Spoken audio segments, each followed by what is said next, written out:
الرحمن الرحیم سیقول السفہاء من الناس ما ولاہم عن قبلتہم التی کانوا علیہا قل للہ المشرق والمغرب یہدی من یشاء الی صراط مستقیم وَكَذَلِكَ جَعَلْنَاكُمْ أُمَّةً وَسَطًا لِتَكُونُوا شُهَدَاءَ عَلَى النَّاسِ وَيَكُونَ الرَّسُولُ عَلَيْكُمْ شَهِيدًا وَمَا جَعَلْنَا الْقِبْلَةَ الَّتِي كُنْتَ عَلَيْهَا إِلَّا لِنَعْلَمَ مَن يَتَّبِعُ الرَّسُولَ مِمَّن يَنقَلِبُ عَلَى عَقِبَيْهِ وَإِنْ كَانَتْ لَكَبِيرَةً إِلَّا عَلَى الَّذِينَ هَدَى اللَّهُ وما کان اللہ لیضیع ایمانکم ان اللہ بالناس لرؤوف الرحیم صدق اللہ مولانا العظیم۔ سورہ البقرہ کے یہ 17ویں رکوع کی ابتدائی آیات ہیں اور ان آیات سے ہی دوسرے پارے کا آغاز بھی ہو رہا ہے۔ تحویل قبلہ اس کے حوالے سے توجہ دلائی جا رہی ہے۔ یاد رہے کہ حضرت ابراہیم علیہ السلام نے اللہ کے حکم سے اس گھر کی تعمیر کی تھی اور وہاں اپنے بیٹے اسماعیل علیہ السلام کو مقرر فرمایا تھا۔ دونوں باپ بیٹے اس گھر کی جب تعمیر کر رہے تھے تو انہی کی یہ دعا تھی کہ یا اللہ اس قوم میں انہی میں سے ایک رسول پیدا کرنا جو انہیں کتاب اور حکمت کی تعلیم دے، ان کا تزکیہ کرے۔ تو یہ دعائے خلیل ہی تھی کہ نبی کریم صلی اللہ علیہ وسلم کا ظہور ہوا۔ ابراہیم علیہ السلام کے کوئی 1200 سال بعد حضرت سلیمان علیہ السلام نے بیت المقدس کی تعمیر کی اور انہی کے دور میں یہ قبلہ مقرر ہوا مسلمانوں کا، اور کوئی 1300 سال تک بیت المقدس ہی مسلمانوں کا قبلہ رہا، اور پھر نبی کریم صلی اللہ علیہ وسلم کے وقت میں یہ تحویل قبلہ ہوا۔ آپ صلی اللہ علیہ وسلم کوئی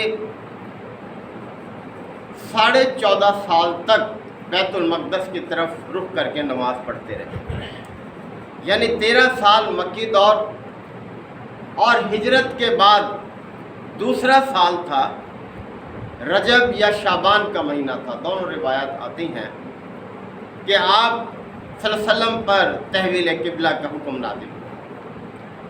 تو فرمایا جا رہا ہے کہ سیقول السفہاء من الناس، نادان لوگ جو ہیں وہ تو ضرور یہ بات کہیں گے، انہیں تو اعتراض کا موقع چاہیے۔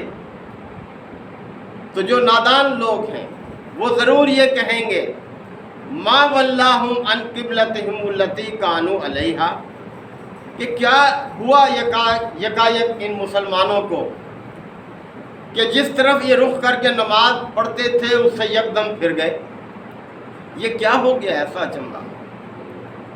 قل اے نبی صلی اللہ علیہ وسلم آپ فرما دیں للہ المشرق والمغرب، مشرق اور مغرب سب اللہ ہی کے لیے ہیں، یعنی اللہ کسی خاص سمت میں مقید نہیں ہے۔ ایمان کا تقاضا تو یہ ہے کہ اللہ کی اطاعت اور بندگی، اللہ جس طرف حکم دے اسی طرف پھر جائیں مسلمان، یعنی یہ ہے اصل تقاضا۔ یہدی من یشاء الی صراط مستقیم، وہ جسے چاہتا ہے صراط مستقیم کی ہدایت عطا فرماتا ہے۔ تو یہ تبدیلی اس طرح سے ہوئی کہ آپ صلی اللہ علیہ وسلم اپنے صحابی کے ہاں دعوت پر تشریف لے گئے۔ حضرت بشر بن برا ان کا نام، مدینہ میں رہتے تھے۔ ظہر کا وقت ہوا تو آپ صلی اللہ علیہ وسلم نے امامت فرمائی اور نماز کی حالت میں آپ 2 رکعت ادا فرما چکے تھے کہ تیسری رکعت میں یہ حکم نازل ہو گیا۔ یاد رہے کہ بیت المقدس مدینہ سے بالکل شمال کی طرف ہے، اور خانہ کعبہ جو ہے وہ مدینہ سے بالکل جنوب کی طرف ہے، یعنی بالکل 180 ڈگری کا فرق ہے۔ آپ صلی اللہ علیہ وسلم امامت فرما رہے تھے، جیسے ہی یہ حکم آپ پر نازل ہوا، تیسری رکعت میں آپ صلی اللہ علیہ وسلم گھوم کر دوسری طرف تشریف لے گئے صحابہ کے، اور خانہ کعبہ کی طرف رخ کیا، اور جو آپ کے صحابہ کرام تھے وہ وہیں کھڑے کھڑے انہوں نے اپنا رخ جو ہے وہ خانہ کعبہ کی طرف کر دیا۔ یعنی دیکھیں کس طرح سے اطاعت کی انہوں نے اپنے پیغمبر کی، کہ اپنا رخ اسی طرف کر لیا جس طرف آپ نے اپنا رخ کیا۔ تو فرمایا جا رہا ہے کہ اللہ جس کو چاہتا ہے صراط مستقیم کی ہدایت دیتا ہے، اور اعتراض کرنے والے تو اعتراض ہی کرتے رہتے ہیں کہ یہ کیا ہو گیا یکایک کہ جس قبلہ کی طرف رخ کر کے یہ نماز پڑھتے تھے یکدم اس سے پھر گئے۔ وَكَذَلِكَ جَعَلْنَاكُمْ أُمَّةً وَسَطًا، اور اسی طرح ہم نے اب آپ کو امت وسط بنایا ہے۔ یہ ہے وہ حکم جو نبی کریم صلی اللہ علیہ وسلم کی امت کی امامت اور پیشوائی کا حکم ہے، اور بنی اسرائیل کو اس منصب سے معزول کیا جائے۔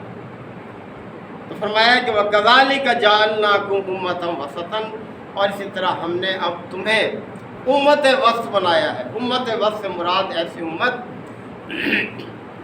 جو اللہ کی بھیجی ہوئی ہدایت پر من نوع قائم رہنے والی، کوئی افراد و تفرید کرنے والی نہیں ہے، کوئی کم بیشی کرنے والی نہیں ہے۔ جس طرح سے اللہ کے پیغمبر نے اللہ کی ہدایت کو پہنچایا اور اس پر عمل کر کے دکھایا، اسی پر قائم رہنے والی امت ہے یہ، اس لیے اس کو امت وسط قرار دیا، جو عدل و انصاف پر قائم رہنے والی، جو حقیقت پر قائم رہنے والی۔ حقیقت یہی ہے نا کہ جس نے پیدا کیا، بندگی بھی اسی کا حق ہے کہ اسی کی بندگی کی جائے، اس کے ساتھ کسی کو شریک نہ کیا جائے۔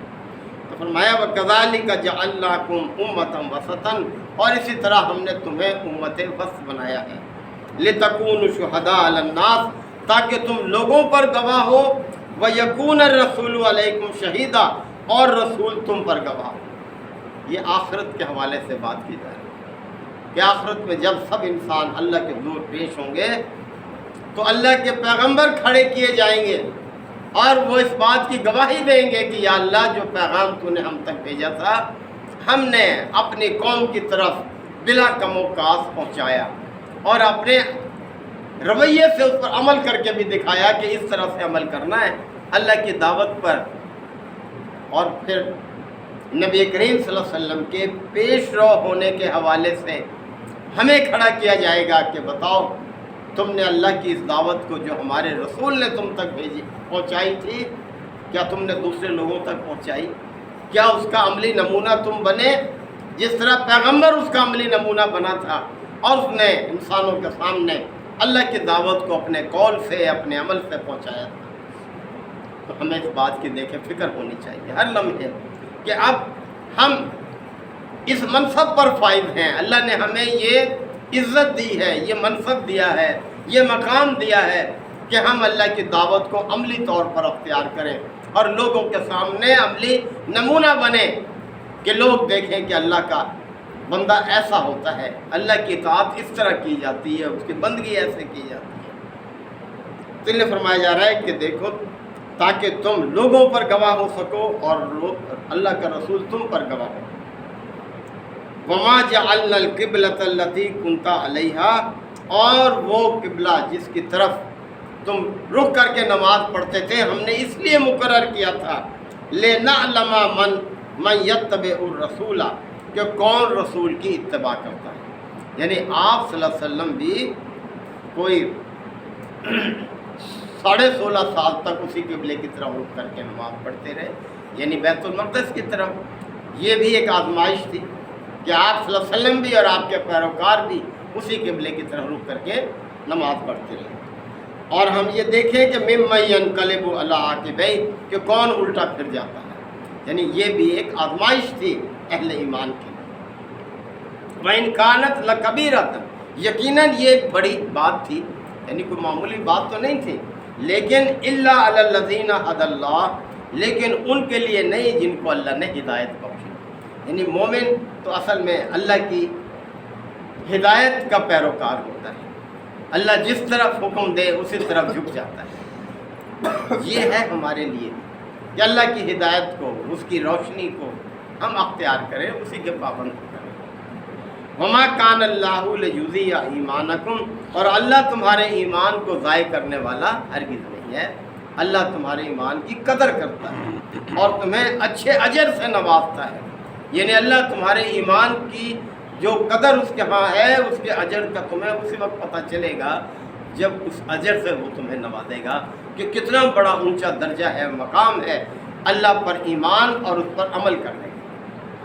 ان اللہ بالناس لرؤوف الرحیم، یقیناً اللہ اپنے بندوں پر بہت شفیق ہے اور بہت مہربان ہے۔ اللہ کی یہ شفقت، یہ مہربانی ہر وقت ہمارے سامنے موجود ہے، ہم خود سب اس کے گواہ ہیں۔ کس طرح سے ہمارے اندر یہ سانس آ رہا ہے، جا رہا ہے، یہ سب کیا ہے؟ اللہ کی شفقت ہے، اس کی مہربانی ہے۔ یہ دل دھڑک رہا ہے، یہ سب کیا ہے؟ یہ اس کی مہربانی سے دھڑک رہا ہے۔ یہ ہمارا چلنا پھرنا، دیکھنا سننا، جاگنا سونا، یہ سب اللہ کی شفقت ہے، اس کی مہربانی ہے۔ یہ قدموں کا اٹھنا، یہ سب کیا ہے؟ سب اس کی مہربانی سے ہے۔ اور جیسے ہی اس کا حکم ہوگا ہر چیز رک جائے گی، اللہ کے حضور پیشی کا وقت آ جائے گا، تو اس چیز کی ہمیں فکر کرنی چاہیے۔ اور پھر آگے فرمایا جا رہا ہے کہ قد نرا تقلب وجهک فی السماء، اے نبی صلی اللہ علیہ وسلم آپ کا یہ چہرہ بار بار آپ آسمان کی طرف اٹھنا ہم دیکھ رہے ہیں۔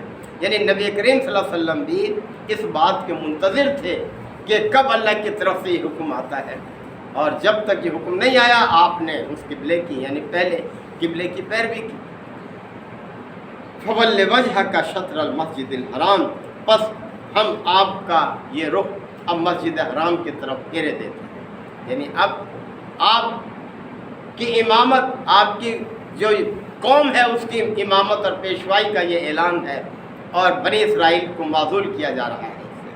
وَحَيْثُ مَا كُنْتُمْ، پس اب جہاں بھی کہیں تم ہو، فَوَلُّوا وُجُوهَكُمْ شَطْرَ، تم نماز میں اپنا رخ اسی طرف کرو، یعنی خانہ کعبہ کی طرف کرو۔ وَإِنَّ الَّذِينَ أُوتُوا الْكِتَابَ، اور جن لوگوں کو ہم نے کتاب عطا کی ہے، لَيَعْلَمُونَ أَنَّهُ الْحَقُّ مِنْ رَبِّهِمْ، وہ ضرور جانتے ہیں کہ یہ ان کے رب کی طرف سے حق ہے، یعنی یہ فیصلہ اللہ کی طرف سے برحق ہے، لیکن ضد اور ہردرمی اختیار کرنے والے اعتراض ہی کرتے رہے۔ وَمَا اللَّهُ بِغَافِلٍ عَمَّا يَعْمَلُونَ، اور جو کچھ وہ کر رہے ہیں اللہ اس سے غافل نہیں ہے۔ تو یہ ہے اصل ایمان کا تقاضا کہ اللہ جو حکم دے بس اس کی پاسداری کی جائے۔